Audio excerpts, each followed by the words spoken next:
వరలక్ష్మి వ్రతం ఎవరు చేసుకోవాలి? వరలక్ష్మి వ్రతం కేవలం ఆనవాయితీ ఉన్నవాళ్ళు మాత్రమే చేసుకోవాలా? కొత్తగా మొదలుపెట్టే వాళ్ళు ఎలా చేసుకోవాలి?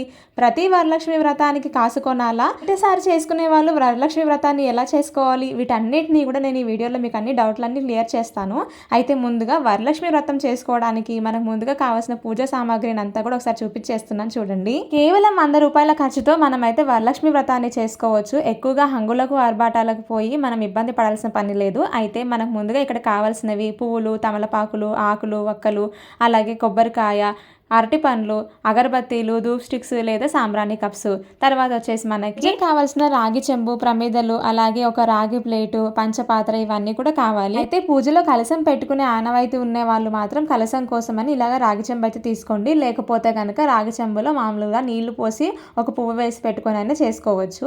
అలాగే వరలక్ష్మి వ్రతం లాగా చేసుకోవాలి అనుకునే వాళ్ళు మాత్రం వరలక్ష్మి వ్రత కల్పం బుక్ అయితే తెచ్చుకోండి. పుస్తకం మనకు 10 రూపాయల్లో దొరుకుతుంది పూజా సామాగ్రి స్టోర్లో. ఇంట్లో ఉంటే కనుక అమ్మవారి పెట్టుకోవడానికి ఒక చీర లేదంటే కనుక బ్లౌజ్ పీస్లు అయినా పెట్టుకోవచ్చు. ఇక్కడ నేను 3 బ్లౌజ్ పీసులు తీసుకుంటున్నాను. ఒకటి కలసం మీదకి, అలాగే ఒకటి పీట మీదకి, అలాగే ఇంకొకటి అమ్మవారికి పెట్టడానికి అనమాట. ఇలాగే పసుపు, కుంకుమ, వత్తులు, కర్పూరము ఇవన్నీ కూడా కావాలి. వీటితో పాటు మనం నైవేద్యంగా పళ్ళు ఏవైనా పెట్టుకోవచ్చు. తాంబూలాన్ని కావాలి కాబట్టి అరటిపళ్ళు మాత్రం కావాలి. హలో అండి అందరికీ, నేను మీ Bhargavi. Welcome back to our channel Bhargavi ముచ్చట్లు. ఈ రోజు నేను మీకు వరలక్ష్మి వ్రతం లేదా శ్రావణ శుక్రవారం పూజ ఎలా చేసుకోవాలో చూపిస్తాను. అయితే ఈ వీడియోలో ఎండింగ్ లో ఎక్కడ కూడా స్కిప్ చేయకుండా చూడండి. మీకు ప్రతిదీ క్లియర్ గా ఎక్స్ప్లెయిన్ చేస్తాను. అయితే వీడియో అయిపోయిన తర్వాత, అంటే మనకి వరలక్ష్మి వ్రతం పూజా విధానం అయిపోయిన తర్వాత వ్రతంలో పెట్టుకున్న కలశాన్ని గానీ, బ్లౌజ్ పీస్ ని గానీ, ఆ కొబ్బరికాయని గానీ ఏం చేయాలి, ఏం చేసుకోవచ్చు మనం ఇవన్నీ కూడా క్లియర్ గా చెప్తాను నేను. అలాగే మనం పూజలో అమ్మవారికి పెట్టిన చీర, తాంబూలం వీటన్నిటిని కూడా ఏం చేయాలో మీ అందరికీ కూడా క్లియర్ గా ఎక్స్ప్లెయిన్ చేస్తాను. వీడియోని మాత్రం లాస్ట్ వరకు చూడండి. ముందుగా మనకి ఇలాగ ఒక పీట అయితే కావాలి. పీటకి మనం నిండుగా పసుపు రాసి, పసుపు పూసిన తర్వాత బొట్లు పెట్టేసి నిండుగా అలంకరించుకోవాలి. పీట లేని వాళ్ళు ఏం చేయాలో నేను వీడియోలో లాస్ట్లో అయితే చెప్తాను. పీటకి ఇలాగ పసుపు రాసిన తర్వాత అష్టదళ పద్మం అయితే ముగ్గు వేయాలి. కేవలం ఇది బియ్యం పిండితో మాత్రమే వేయండి, ముగ్గు పిండితో వేయకూడదు. తర్వాత ఇలాగ అంచుల్లో కూడా మనం ముగ్గు రాసేసి తర్వాత పసుపు కుంకుమ అయితే వేసేసుకోవాలి. ఇలాగ అష్టదళ పద్మం వేసేసి చుట్టూతా కూడా మనం పసుపు కుంకుమ వేసేసుకోవాలి. పసుపు రాసిన పీట మీద మాకు ఇలాగ అష్టదళ పద్మం వేయడం రాదు అనుకుంటే కనుక మీకు వచ్చిన ఏదో ఒక ముగ్గునైనా సరే వేయండి, లేదంటే ఒక చిన్న పువ్వైనా వేయండి. అంతేగాని ఖాళీగా మాత్రం పీటను పెట్టకూడదు. మీకు వీలైనంత మట్టుకు మంచిగా నిండుగా పీటనైతే అలంకరించుకోండి. ఇలాగ పసుపు కుంకుమ పెట్టుకొని, అలాగే బియ్య పిండితో నిండుగా బొట్లు పెట్టుకొని పీటనంతా కూడా రెడీ చేసేసుకోండి. ఇలా నిండుగా పూజించుకున్న పీటని మీరు ఎక్కడైతే పూజ చేయాలి అనుకుంటున్నారో ఆ ప్లేస్లో పెట్టుకోండి. మీరు కింద కూర్చొని చేసుకునే విధంగా అయితే పూజకైతే ఏర్పాటు చేసుకోండి. ఎందుకనంటే పూజకు కొంచెం టైం పడుతుంది, మీకు కూడా ప్రశాంతంగా ఉంటుంది కింద కూర్చొని చేసుకుంటే. అందుకని ఏదో ఒక ప్లేస్లో ఇలాగ పీట వేసుకొని, పీట పైన ఒక క్లాత్ కానీ లేదనుకుంటే ఒక బ్లౌజ్ పీస్ కానీ ఒక న్యూస్ పేపర్ కానీ వేసేసుకొని మీరు ఇక్కడ ఆ పీట పైన మహాలక్ష్మి అమ్మవారి ఫోటో, అలాగే వెంకటేశ్వర స్వామి వారి ఫోటో అయితే ఖచ్చితంగా పెట్టుకోవాలి. అందరూ కూడా మహాలక్ష్మి అమ్మవారి ఫోటో మాత్రమే పెట్టుకుంటారు, కానీ అమ్మవారితో పాటు అయ్యవారి ఫోటో కూడా ఖచ్చితంగా పెట్టుకోవాలి. తర్వాత ఇక్కడ నేను ఒక రాగి ప్లేట్ తీసుకొని అందులో 3 గుప్పులు కానీ 5 గుప్పులు కానీ బియ్యాన్ని అయితే పోసుకోవాలి. తర్వాత దాని మీద ఆ బియ్యం మీద పసుపు కుంకుమ కొంచెం వేసి తమలపాకులను కూడా పెట్టి ఆ ప్లేట్కి మీరు గంధం అలాగే కుంకుమ బొట్లు అయితే పెట్టేసుకోండి. తర్వాత ఒక రాగి చెంబులో సగానికి పైన ఇంకొంచెం ఎక్కువ నీళ్లు పోసేసుకొని అందులో కొంచెం పసుపు, కుంకుమ, అక్షింతలు, ఒక రూపాయి కాయిన్ కానీ లేదంటే వెండి, బంగారం కానీ ఏదైనా ఉన్నది వేసుకోవచ్చు. తర్వాత ఇందులో కొంచెం పువ్వులు, అక్షింతలు కూడా వేసేసిన తర్వాత ఒక కొబ్బరికాయకు నిండుగా ఇలా పసుపు రాసుకోండి. పసుపు రాసుకున్న కొబ్బరికాయను కూడా మనం ఇలాగ కలసం లాగా అయితే పెట్టుకోవాలన్నమాట. దగ్గర రాగి చెంబు కనుక చిన్నగా ఉంటే చూసి తెచ్చుకోండి కొబ్బరికాయ, లేదు పెద్దగా ఉంది అనుకుంటే కనుక పెద్ద కొబ్బరికాయ తెచ్చుకోండి. ఎందుకంటే బ్యాలెన్స్ అవ్వదనమాట. అందుకని కొబ్బరికాయ పెట్టేసుకున్న తర్వాత రాగి చెంబు కూడా ఇలాగ బొట్లు పెట్టేసుకొని ఒక బ్లౌజ్ పీస్ని నేను ఇక్కడ చూపిస్తున్న విధంగా ఫోల్డింగ్ చేసుకోండి, ట్రయాంగిల్ షేప్లో, అంటే సమోసా షేప్లో. తర్వాత ఇక్కడ ఓం అయితే రాయండి. మీరు ఓం కానీ స్వస్తిక్ కానీ లేదంటే నిలువునామం కానీ పెట్టేసుకొని మీరు ఇక్కడ గంధంతో బొట్టు పెట్టిన తర్వాత మళ్ళీ గంధం పైన కుంకుమ బొట్లు అయితే పెట్టేసుకొని నిండుగా అలంకరించుకోండి. బ్లౌజ్ పీస్ని 3 ఫోల్డింగ్స్ కింద ఫోల్డ్ చేసి మీరు ఇలాగ ట్రయాంగిల్ షేప్లో ఫోల్డ్ చేసుకుంటే ఈజీగానే వచ్చేస్తుంది. అందుకని నేనైతే చూపించలేదు, ఎందుకంటే వీడియోలో ఎంత ఎక్కువ అయిపోతుంది. ఇలా ఫోల్డ్ చేసుకున్న ఈ బ్లౌజ్ పీస్ని కలసం మీద పెట్టేసి బొంట్లు కూడా పెట్టిన తర్వాత మీరైతే ఆ కలసాన్ని మీరు ముందుగా వేసి పెట్టుకున్న బియ్యం ఉంది కదా ప్లేట్, ఆ ప్లేట్లో పెట్టేసుకోండి. తర్వాత మీ దగ్గర ఉంటే కనుక గాజులు వేసుకోండి. గాజులు వేసుకున్న తర్వాత అమ్మవారికి, అంటే ఆ కలసాన్ని అమ్మవారిగా భావించి మీరు పువ్వులు అయితే పెట్టేసుకోండి. తర్వాత దీపారాధన కోసం అని చెప్పేసి 2 కుందులు పెట్టుకోండి. మీ దగ్గర ఉంటే ఇత్తడివి కానీ వెండివి కానీ పెట్టుకోవచ్చు. లేదు అనుకుంటే అంటే కనుక మట్టి ప్రమిదలైనా పెట్టుకోవచ్చు. ఇందులో వేసే ఒత్తుల విషయానికి వస్తే 2 కానీ 3 కానీ ఒక్క ఒత్తు కింద వేసేసి మీరైతే ఒత్తులు అయితే వేసుకోవచ్చు. ఒక్క ఒత్తు మాత్రం వేయకూడదు. నేను ఇక్కడ దీపారాధన కోసం అని చెప్పేసి కొబ్బరి నూనె అయితే యూస్ చేశాను. మీరు కొబ్బరి నూనె కానీ నువ్వుల నూనె కానీ నెయ్యి కానీ యూస్ చేయొచ్చు. అలాగే ఎవరైతే వ్రతంలా చేసుకోవాలి అనుకుంటున్నారో వాళ్ళు ఒక నెయ్యి దీపాన్ని అయితే పెట్టుకోవడం మంచిది. ప్రమిదల్లో నూనె వేసి ఒత్తులు వేసిన తర్వాత ఇలాగ మీరు గంధం అలాగే కుంకుమ బొట్లు అయితే పెట్టుకోవాలి. తర్వాత మీ దగ్గర ఉంటే పూలదండ కానీ పువ్వులతో కానీ అమ్మవారి ఫోటోని అలాగే స్వామివారి ఫోటోని కూడా మంచిగా అలంకరించుకోండి. అలంకరణ అంతా అయిపోయిన తర్వాత ఒక పసుపు గణపతిని అయితే చేసుకోవాలి. పసుపులో కొన్ని నీళ్లు పోసుకొని ఇలాగా చిన్న పసుపు గణపతిని అయితే ఏర్పాటు చేసుకోండి. మీరు పసుపు గణపతికి గంధం కుంకుమ బొట్లు కూడా పెట్టేసుకొని ఒక తమలపాకు వేసి తమలపాకు పైన స్వామివారిని అయితే ఉంచండి. ఇక్కడతో మనకి పూజకు కావాల్సిన ప్రిపరేషన్ అంతా కూడా అయిపోయింది. ఇంకా మనం పూజ మొదలు పెట్టడమే ఆలస్యం. అయితే పూజ మొదలు పెట్టాలంటే నైవేద్యం కావాలి కదా. నైవేద్యాలు ఏం పెట్టాలో చూపిస్తాను రండి. ముందుగా అయితే నేను ఇక్కడ పెసరపప్పు నానబెట్టి పెట్టుకున్నాను. అంటే వడపప్పు అంటారు. వడపప్పులో కొంచెం బెల్లం వేసి పెడితే సరిపోతుంది. లేదు మీరు ఇంకా ఏవైనా నైవేద్యాలు చేయగలము మాకు ఓపిక ఉంది అనుకుంటే కనుక మీకు నచ్చిన నైవేద్యాలు అయితే చేసుకోవచ్చు. పులిహోర, పరమాన్నం, దద్దోజనం, వడలు, బూరెలు, గారెలు ఇలా ఏవైనా చేసుకోవచ్చు. ఇవేవి చేయలేము అనుకునే వాళ్ళు ఇలాగ పెసరపప్పు నానబెట్టి పెట్టేసి చిన్న బెల్లం ముక్క వేసేస్తే సరిపోతుంది. అలాగే నేను ఇక్కడ శనగలు కూడా నానబెట్టి పెట్టుకున్నాను ముందు రోజు నైట్. ఇవి తాంబూలంకి ఇవ్వడానికి కావాలి. అలాగే అమ్మవారికి పచ్చి శనగలు కూడా నైవేద్యంగా పెట్టాలి. వీటితో పాటు మీరు ఉడికించిన శనగను పెట్టుకుంటామంటే కనుక పెట్టుకోవచ్చు. అయితే నేను ఇక్కడ పానకం కూడా చూపించాను వీడియోలో, కాకపోతే అది క్లిప్ ఎక్కడో మిస్ అయిపోయింది. పానకం చేసుకోవడం కూడా చాలా ఈజీ. పానకం చేసుకోవాలి అని అంటే ఒక గ్లాస్లో కొంచెం బెల్లం తురుము వేసి 2 ఇలాచీలు కొంచెం మిరియాలు కూడా దంచి వేసేసి నీళ్లు పోసి కలిపేస్తే పానకం అయితే రెడీ అయిపోతుంది. ఇంకా ఇవన్నీ రెడీ అయిపోయాయి కాబట్టి మనం పూజ మొదలు పెట్టేద్దాం పదండి. వరలక్ష్మి అమ్మవారి పూజని వ్రతంలా చేసుకోవాలి అనుకుంటే కనుక మీరు ఈ వ్రతం పుస్తకంలో అంతా ఉంటుంది. అందులో చూసి మీరు చదువుకుంటూ చేసుకోవచ్చు. లేదు మేము చదవలేము మాకు చదవడం రాదు అనుకుంటే కనుక నేను ఇలా చెప్పినట్టుగా చేసుకోండి. ముందుగా మీరైతే అగరబత్తిలతో కానీ ఏకహారతితో కానీ దీపారాధన అయితే చేసుకోవాలి. దీపారాధన చేసిన తర్వాత ముందుగా మనం వినాయకుడిని అంటే గణపతిని చేసి పెట్టుకున్నాం కదా, ఆ గణేశుడికి అగరబత్తీలు ధూపం దీపం కూడా చూపించాలి. తర్వాత పసుపు కుంకుమ అక్షంతలు పువ్వులు వేసి మనం చేసి పెట్టుకున్న నైవేద్యాన్ని అయినా సరే బెల్లం ముక్కనైనా సరే లేదా ఒక అరటిపండునైనా సరే పెట్టేసి స్వామివారికి నైవేద్యం చూపించిన తర్వాత ఇలా మంగళహారతిని అయితే ఇవ్వండి. ముందుగా మనం విఘ్నేశ్వరుడికి పూజ చేయడం వల్ల మనకు పూజ అనేది విఘ్నాలు లేకుండా పూర్తవుతుంది. విఘ్నేశ్వరుడి పూజ అయిపోయిన తర్వాత మనం వరలక్ష్మి అమ్మవారి పూజను అయితే చేసుకోవాలి. అయితే విఘ్నేశ్వరి పూజ అయిపోయిన తర్వాత అక్కడ వేసిన అక్షతల్ని తీసుకొని మన అందరం కూడా ఇంట్లో ఎవరైతే పూజలో కూర్చున్నారో వాళ్ళందరూ కూడా తలపైన వేసుకోవాలి. తర్వాత ఇక్కడ అమ్మవారే స్వయంగా మీ ఇంట్లో వచ్చి కూర్చున్నట్టుగా భావన చేసుకొని పూజ అయితే మొదలు పెట్టాలి. ముందుగా మీరు అందరూ కూడా పూజ చేసేటప్పుడు అమ్మవారిని ధ్యానం చేసుకోండి. అమ్మవారు స్వయంగా మీ ఇంటి ముందు వచ్చి నించున్నారు, మీ గడప ముందు వచ్చి నించున్నారు అన్నట్టుగా అమ్మవారిని ధ్యానం చేసుకొని అమ్మ మా ఇంట్లోకి రా తల్లి, ఈరోజు నేను నీకు పూజ చేస్తున్నాను, నా పూజలు అందుకోవమ్మా అనుకొని మీరు చెప్పుకొని అమ్మవారిని ఆహ్వానం పలకండి. అమ్మవారు మీ ఇంట్లోకి వస్తున్నట్టుగా మీరు భావన చేసుకోండి. తర్వాత అమ్మవారికి ఉపచారాలు చేయడానికి ఇలాగ ఒక పంచపాత్రలో కొన్ని నీళ్లు కావాలి. ఆ నీళ్లతో మీరు ఏం చేస్తారు అంటే అమ్మవారిని ముందు ఇంట్లోకి పిలిచిన తర్వాత ఆహ్వానం చేసిన తర్వాత అమ్మవారికి మీరు వేసిన సింహాసనం అంటే ఈ పీటని రెడీ చేసుకున్నారు కదా, అక్కడ అమ్మవారు వచ్చి స్వయంగా కూర్చున్నట్టుగా మీరు భావన చేసుకోండి. తర్వాత అర్ఘ్యం ఇవ్వండి. అర్ఘ్యం అంటే అమ్మవారికి చేతులు కడుగుతున్నట్టు, పాదాలు కడుగుతున్నట్టు, తర్వాత తాగడానికి మంచినీళ్ళు ఇస్తున్నట్టు, పంచామృతాలతో స్నానం చేస్తున్నట్టు, మా తర్వాత మంచినీళ్ళతో కూడా మళ్ళీ స్నానం చేస్తున్నట్టు, ఇవన్నీ చేస్తున్నట్టుగా మీరు భావన చేసుకొని ఇలాగా నీటిని అయితే ఒక్కొక్క స్పూన్ వదులుతూ ఉండండి. తర్వాత స్నానం అయిపోయిన తర్వాత వస్త్రాలు కూడా ఇవ్వాలి కదా. మీరు కనుక అమ్మవారికి బట్టలు పెట్టాలి అనుకుంటే కనుక ఇక్కడ మీరు బట్టలు పెట్టుకోవచ్చు. లేదు అనుకుంటే కనుక దూదితో చేసినవి దూది వస్త్రాలైనా పెట్టుకోవచ్చు. తర్వాత మీ దగ్గర ఆభరణాలు బంగారం వెండి ఇవేవైనా ఉంటే కనుక అమ్మవారి పెట్టుకోవచ్చు, లేకపోయినా అక్షంతలు వేసి సరిపెట్టుకోవచ్చు. తర్వాత అమ్మవారికి గంధం అలాగే కుంకుమ బొట్లు అయితే కూడా పెట్టండి. అమ్మవారికి మీరు కాళ్ళకి పసుపు రాసి గంధం పెట్టినట్టు కుంకుమ బొట్టు పెట్టినట్టుగా మీరు భావన చేసుకోండి. తర్వాత మీరు అమ్మవారికి అక్షంతలు సమర్పించిన తర్వాత పువ్వులను కూడా సమర్పించండి. మీ దగ్గర ఎన్ని రకాల పువ్వులు ఉంటే అన్ని రకాల పువ్వులు పెట్టుకోవచ్చు. అక్షంతలు ఇవన్నీ సమర్పించడం అయిపోయిన తర్వాత అమ్మవారికి అధాంగ పూజ అని ఉంటుంది. అంటే ప్రతి ఒక్క అంగాన్ని కూడా మనం పూజిస్తున్నట్టు. అంటే ముక్కు కళ్ళు చెవులు నోరు ఉదరము ఇవన్నీ కూడా మనం అమ్మవారిని పూజిస్తున్నట్టు. అంటే అమ్మవారిని తల నుంచి పాదాల వరకు మనం నిత్యం అమ్మవారి ప్రతి ఒక్క అంగాన్ని కూడా పూజిస్తున్నట్టు అనమాట.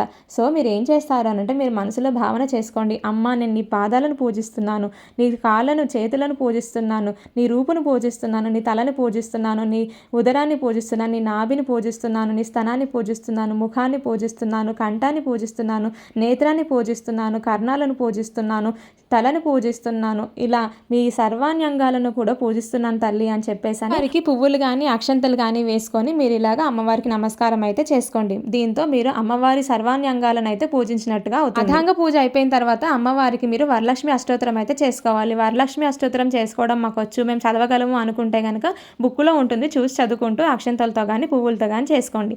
లేదు మాకు చదవడం రాదు అనుకుంటే కనుక మీరు యూట్యూబ్లో పెట్టేసుకోండి వరలక్ష్మి అష్టోత్తర శతనామావళి అని అంటే మీకు వచ్చేస్తుంది. అది వింటూ అక్షంతలు కానీ పువ్వులు కానీ వేస్తూ చదవచ్చు. తర్వాత అమ్మవారికి పూజ చేసిన తర్వాత వెంటనే వెంకటేశ్వర స్వామి వారికి కూడా ఖచ్చితంగా మీరు అష్టోత్తరం అయితే చేసుకోవాలి. సో ఇది ఎలా చేసుకోవాలి అంటే మీకు చదవడం వస్తే చదవండి, లేదు అనుకుంటే కనుక యూట్యూబ్లో వెంకటేశ్వర అష్టోత్తర శతనామావళి అని టైప్ చేస్తే మీకు వచ్చేస్తుంది.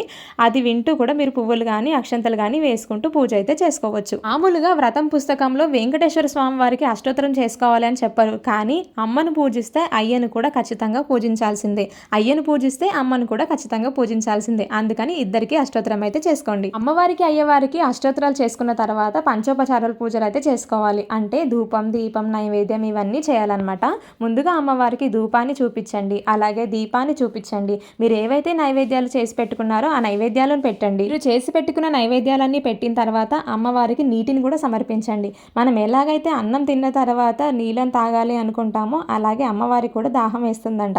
అందుకని మీరు నైవేద్యం పెట్టిన తర్వాత అమ్మవారికి కూడా కొన్ని నీటిని అయితే చూపించండి. అమ్మవారు మీరు చేసి పెట్టిన నైవేద్యాలన్నీ తిన్నట్టుగా భావన చేసుకోండి. అమ్మవారికి నైవేద్యాలన్నీ సమర్పించిన తర్వాత కొన్ని మంచినీటిని కూడా సమర్పించిన తర్వాత తాంబూలాన్ని అయితే ఇవ్వండి. తాంబూలం ఏమి ఇవ్వాలి అని అంటే 2 తమలపాకులు ఒక వక్క వేసి అమ్మవారికి తాంబూలం కింద ఇవ్వండి. తాంబూలం అయిపోయిన తర్వాత మనం నీరాజనం అయితే ఇవ్వాలి. నీరాజనం అంటే మంగళహారతిని ఇవ్వాలి. మీకు ఇక్కడ మంగళహారతి పాటలు పాడడానికి వస్తుంది అనుకుంటే కనుక మంగళహారతి పాటలు పాడుకోవచ్చు, లేదు రాదు అనుకుంటే కనుక మీరు ఫోన్లో అయినా పెట్టుకొని అమ్మవారికి హారతిని అయితే సమర్పించండి. అమ్మవారికి హారతిని సమర్పించిన తర్వాత మీరు ఇంట్లో వాళ్ళందరూ కూడా అమ్మవారి హారతిని కళ్ళకు అద్దుకోండి.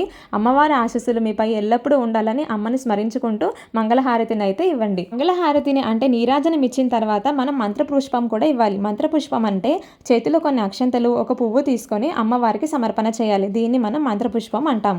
తర్వాత మన చేతిలో మరికొన్ని అక్షంతలు తీసుకొని మనం ఎక్కడైతే పూజ చేసుకున్నామో ఆ ప్లేస్లో లేచి నించొని మీరు 3 కానీ 5 కానీ ప్రదక్షిణలు చేసుకొని అమ్మవారికి ఆ అక్షంతలను అయితే సమర్పించుకోండి. అక్షంతలు వేసి అమ్మ మిమ్మల్ని చల్లగా చూడు, ఎల్లప్పుడూ నీ వ్రతం ఇలాగే చేసుకునేలా చూడు తల్లి, పూజలో ఏమైనా తెలిసి తెలియక పొరపాట్లు చేసుంటే క్షమించమ్మా అని దండం పెట్టుకోండి. శక్తి కొలది నేను ఈ రోజు నీకు వరలక్ష్మి వ్రతాన్ని అయితే చేసుకున్నాను తల్లి, ప్రతిసారి ఇలాగే చేసుకునే అదృష్టాన్ని నాకు కల్పించు, మమ్మల్ని నా బిడ్డల్ని పిల్లల్ని అందరినీ చల్లగా చూడమ్మా, ప్రతి సంవత్సరం ఇంతే అంగరంగ వైభవంగా నీ పూజ చేసుకునే అదృష్టాన్ని నాకు కలిగించు తల్లి అని అమ్మవారికి ఒకసారి మనసులో దండం పెట్టుకోండి. పూజని ఎవరైనా వ్రతంలా చేసుకున్నట్టయితే కనుక మీరు ఆ రోజు ఒంటిపూట చేయడం అలాగే భూషణం చేయడం బ్రహ్మచర్యం పాటించడం మంచిది. లేదు మామూలుగా పూజ చేసుకున్నాము అనుకుంటే కనుక పర్వాలేదు. పూజ అంతా పూర్తి చేసుకున్న తర్వాత మీకు ఇక్కడ తోర పూజ అని ఉంటుంది. తోర పూజ అంటే ఒక దారాన్ని 9 పొరలుగా చేసుకొని అంటే 9 చుట్లు చుట్టుకొని దానికి 9 ముళ్ళు వేసి 9 పువ్వులతో మనము తోరాన్ని అయితే రెడీ చేసుకుంటారనమాట. అదే ఆనవాయితీ ఉన్న వాళ్ళే చేసుకుంటారు, అవసరం లేదు మిగతా వాళ్ళకి. పూజ అంతా అయిపోయిన తర్వాత లాస్ట్ లో మనకి శ్రీ వరలక్ష్మి వ్రత కథ అని ఉంటుంది. ఈ కథని మనం విన్నా లేకపోతే చదివినా వ్రతాన్ని ఆచరించినంత ఫలితం అయితే ఉంటుందన్నమాట. మీకు చదవడం వస్తే కనుక బుక్లో చూసుకుంటూ చదువుకోండి, లేదు మాకు చదవడం రాదు అనుకుంటే కనుక మీరు యూట్యూబ్లో వరలక్ష్మి వ్రత కథ అని కొడితే కనుక మీకు వచ్చేస్తుంది. కనీసం ఆ ఆడియో అయినా వినండి. వరలక్ష్మి వ్రత కథని మనం విన్నా చదివినా ధనధాన్యాలకి సౌభాగ్యానికి లోటు లేకుండా ఉంటుంది. ఆ అమ్మవారి కరుణా కటాక్షాలు మనందరి మీద ఉంటాయి. తప్పకుండా అమ్మవారి కథని చదవడానికి లేదా వినడానికి ప్రయత్నించండి. పూజ అంతా అయిపోయిన తర్వాత వ్రత కథ కూడా చదువుకోవడం అయిపోయిన తర్వాత అమ్మవారికి వాయనాన్ని అయితే ఇవ్వండి. మీ దగ్గర ఇంట్లో ఉంటే కనుక ఒక కొత్త చీర పెట్టుకోండి, ఒక బ్లౌజ్ ముక్క కూడా పెట్టండి. దాంతోపాటు గాజులు, ఆకు, వక్క, తమలపాకులు అలాగే కొన్ని పచ్చిశనగలు, ఒక పువ్వు, 2 అరటిపళ్ళు కూడా ఇవ్వాలి. ఒక ఆకు ఒక అరటిపండు మాత్రం ఇవ్వకూడదు. మీ దగ్గర చీర లేదు అనుకుంటే కనుక 2 జాకెట్ ముక్కలు పెట్టినా సరిపోతుంది. అయితే అమ్మవారు ఇక్కడ స్వయంగా మీ వాయనాన్ని అందుకుంటున్నారు అన్నట్టుగా భావన చేసుకొని మీరు అమ్మవారికి ఇస్తినమ్మ వాయనం ఇస్తినమ్మ వాయనం ఇస్తినమ్మ వాయనం అని 3 సార్లు చెప్పండి. అమ్మవారు అలాగే మీ వాయనాన్ని పుచ్చుకుంటున్నట్టుగా మీరు భావన చేసుకొని పుచ్చుకుంటున్నమ్మ వాయనం అని అమ్మవారు అంటున్నట్టుగా మీరు భావన చేసుకొని అమ్మవారికి ఇలాగా వాయనాన్ని అయితే ఇవ్వండి. అలాగే అమ్మవారికి మాత్రమే కాదు, మీరు ఎవరికైనా వాయనం ఇవ్వాలనుకున్నా కూడా అలాగే చెప్పుకోవాలి. ఇస్తున్నమ్మ వాయనం అని మీరు 3 సార్లు చెప్పుకోవాలి, పుచ్చుకుంటున్నమ్మ వాయనం అని వాళ్ళు కూడా 3 సార్లు చెప్పాలి. అలాగే మీరు అమ్మవారికి వాయనాన్ని అయితే ఇవ్వచ్చు. అయితే చాలా మంది అనుకుంటారు అమ్మవారి వ్రతం చేసుకోవాలంటే ఖచ్చితంగా బంగారు రూపు కావాలా అని. రూపు మాత్రం ఖచ్చితంగా అవసరం లేదండి. ఎవరైనా వాళ్ళకి స్తోమతకు తగ్గట్టు కొనాలి అనుకుంటేనే కొనుక్కోవచ్చు. లేదు అమ్మవాళ్ళు కానీ అత్తయ్య వాళ్ళు కానీ కొనిస్తారు అనుకుంటే కనుక కొనిపించుకోవచ్చు. అంతేగాని ఎవరిని ఇబ్బంది పెట్టకండి.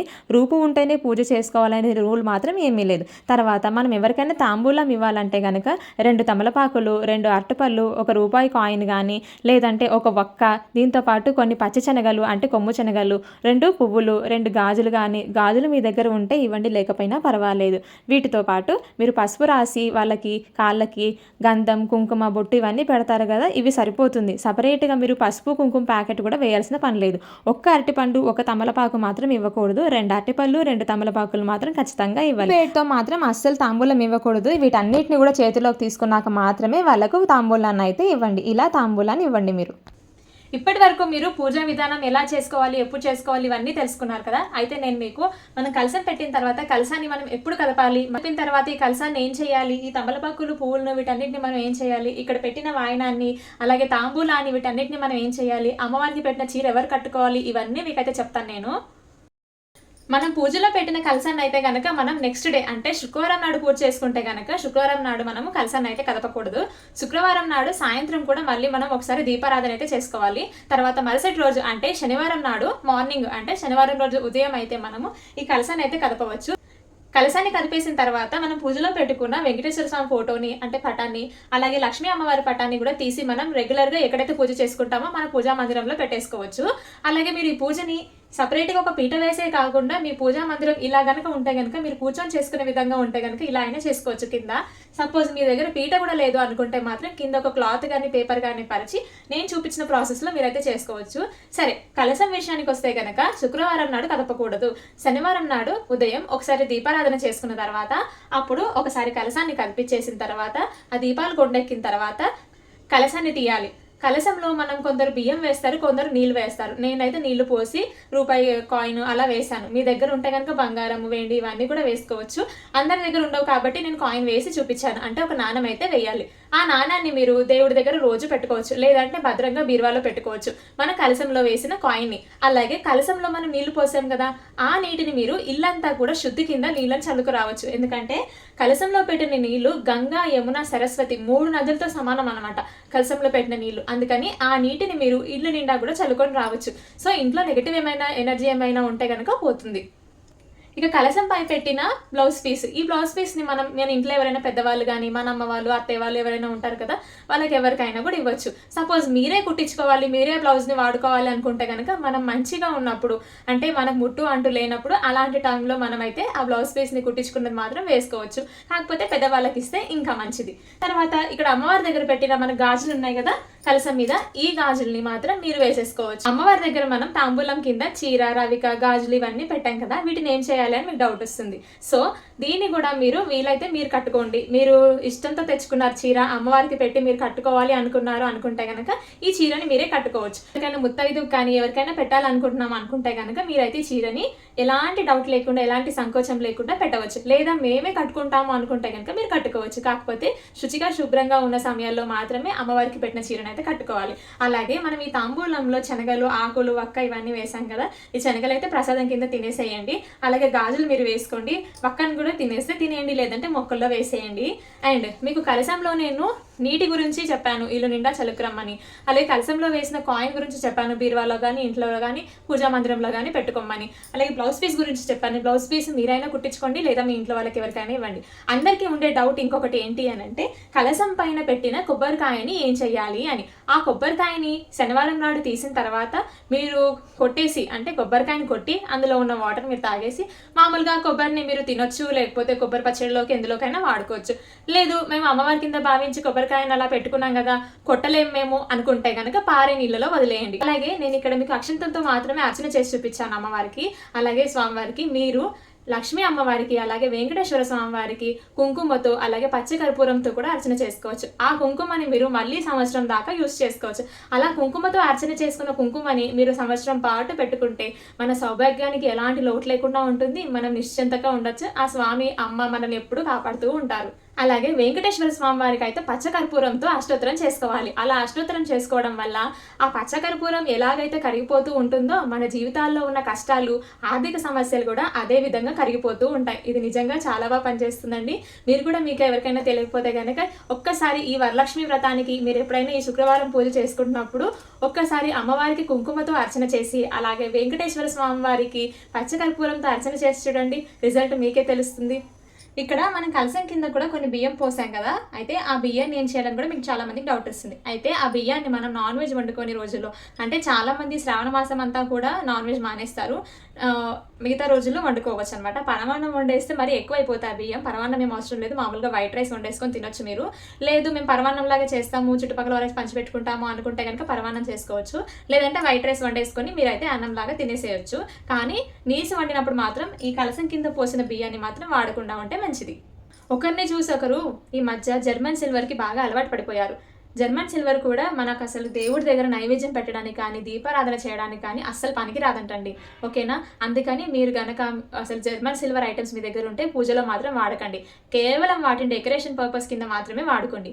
వెండివి కానీ ఇత్తడివి కానీ ఉంటే వాడుకోండి, సరిపోతుంది. ఇత్తడి అలాగే చెంబు కూడా, మనం కలసంలో పెట్టే చెంబు కూడా ఇది రాగిది కానీ ఇత్తడిది కానీ వెండిది కానీ యూస్ చేయొచ్చు. అంతేగాని స్టీల్ది మాత్రం పెట్టకండి. అండ్ దీపాలు ప్రమిదల విషయానికి వస్తే ఇత్తడివి కానీ పెట్టుకోవచ్చు, వెండి ఉంటే వెండి పెట్టుకోవచ్చు, లేదా మట్టివి మాత్రం పెట్టుకోవచ్చు. అంతేగాని స్టీల్వి జర్మన్ సిల్వర్వి మాత్రం పెట్టకండి. ఓకేనా? ఈ పూజ అయిపోయిన తర్వాత 2 లేదా 3, 5 మంది, ఎంతో మందికి మీ ఇష్టం, మీకు శక్తి కొలది ఎవరికైనా ఎంత మందికైనా ముత్తైదులకి మీరైతే వాయనం అయితే ఇవ్వచ్చు, అంటే తాంబూలాన్ని అయితే ఇవ్వచ్చు. అయితే తాంబూలం ఇచ్చే విషయంలో మాత్రం మీరు పోకడలు పోకండి. అంటే చీరలు పెట్టాలని, బ్లౌజ్ పీసులు పెట్టాలని, రిటర్న్ గిఫ్ట్లు ఇవ్వాలని ఇలాంటివి మాత్రం అస్సలు చేయకండి. ఎందుకనంటే చాలా తక్కువ బడ్జెట్లో చాలా తక్కువ ఖర్చుతో మనం పూజ అయితే చేసుకోవచ్చు. కేవలం 100 రూపాయల్లో, అంటే పువ్వులు, తమలపాకులు, అరటిపళ్ళు, ఆకు, వక్క ఇవి తెచ్చుకొని మాత్రమే, ఒక కొబ్బరికాయ, వీటితో మాత్రం మనం వరలక్ష్మి వ్రతాన్ని అయితే కేవలం ఒక 100 రూపాయలు కూడా చేసేసుకోవచ్చు. అంతేగాని మీరు ఎక్కువగా ఖర్చులు పోయి బయట హంగులకు ఆర్భాటాలకు పోయి అవతల వాళ్ళని, పక్కింటి వాళ్ళని, ఎదురింటి వాళ్ళని చూసి మీరు ఖర్చు పెట్టి మీ భర్త చేత ఖర్చు పెట్టించి పూజలు అంటేనే తలనొప్పి బాబోయ్ అనే దగ్గర మాత్రం తెచ్చుకోకండి. ఎందుకనంటే రూపాయికి మనం ఎంతో కష్టపడుతూ ఉంటాం. అలాంటిది మనం మన పూజల కోసం, మన స్వార్థం కోసం, సంతోషం కోసం మన భర్తని మనం కష్టపెట్టడం మంచిది కాదండి. సో మీరు ఏం చేస్తారంటే మీకు ఉన్నంతలో, మీకు తగినంతలో, వీలైనంత తక్కువ బడ్జెట్లో పూజ అయితే చేసుకోవడానికి ప్రయత్నించండి. చాలా మంది అంటుంటారు మా ఇంట్లో అసలు పూజలు అంటేనే నచ్చవండి, పూజ అస్సలు చేయనివ్వరు అని. ఎందుకు చేయనివ్వరో తెలుసా? మనం పూజల పేరుతో ఎక్కువ ఖర్చు పెట్టిస్తూ ఉంటాం కాబట్టి. సో అలా ఖర్చు పెట్టకుండా ఉంటే వాళ్ళే ఆటోమేటిక్గా మనకి సపోర్ట్ చేస్తారు, మనం హ్యాపీగా పూజ చేసుకోవచ్చు. ఈ రోజు నేను వీడియోలో చూపించిన ఈ పూజా విధానం కేవలం వరలక్ష్మి వ్రతం చేసుకునే వాళ్ళు మాత్రమే కాదు, కనీసం ఇప్పటి వరకు ఎన్నడూ కూడా వరలక్ష్మి వ్రతం చేసుకోలేని వాళ్ళు, ఇక మీదట వరలక్ష్మి వ్రతాన్ని చేసుకోవాలి అనుకుంటున్న వాళ్ళు, లేదా వ్రతంలాగా చేసుకోలేము, మేము సింపుల్గా పూజలా చేసుకుంటాము కానీ అందరికీ తాంబూలం ఇవ్వాలనుకుంటున్నాము అని అనుకునే వాళ్ళు మాత్రం ఖచ్చితంగా మీకు ఈ వీడియో ఖచ్చితంగా యూస్ఫుల్ అవుతుందండి. ఈ రోజు నేను ఈ వీడియోలో చెప్పిన విషయాలు మీకు ఏమాత్రం యూస్ఫుల్ అనిపించినా, కొంచెమైనా ఇన్ఫర్మేటివ్గా ఉంది అనిపించినా వెంటనే ఒక లైక్ ఇచ్చేయండి. అండ్ ఛానల్ని ఇంకా ఎవరైనా సబ్స్క్రైబ్ చేసుకోకపోతే మాత్రం వెంటనే ఛానల్ని సబ్స్క్రైబ్ చేసుకోండి. సో ఇదండి, మీరు అందరూ ఎప్పటి నుంచో వెయిట్ చేస్తున్న, రిక్వెస్ట్ చేస్తున్న వరలక్ష్మి వ్రతం వీడియో మీ అందరికీ నచ్చిందని అనుకుంటున్నాను. నచ్చితే మాత్రం ఒక లైక్ ఇచ్చేయండి. ఛానల్ ఇంకా సబ్స్క్రైబ్ చేసుకోకపోతే సబ్స్క్రైబ్ చేసుకోండి. ఉంటాను, మరో మంచి వీడియోతో మళ్ళీ కలుస్తా.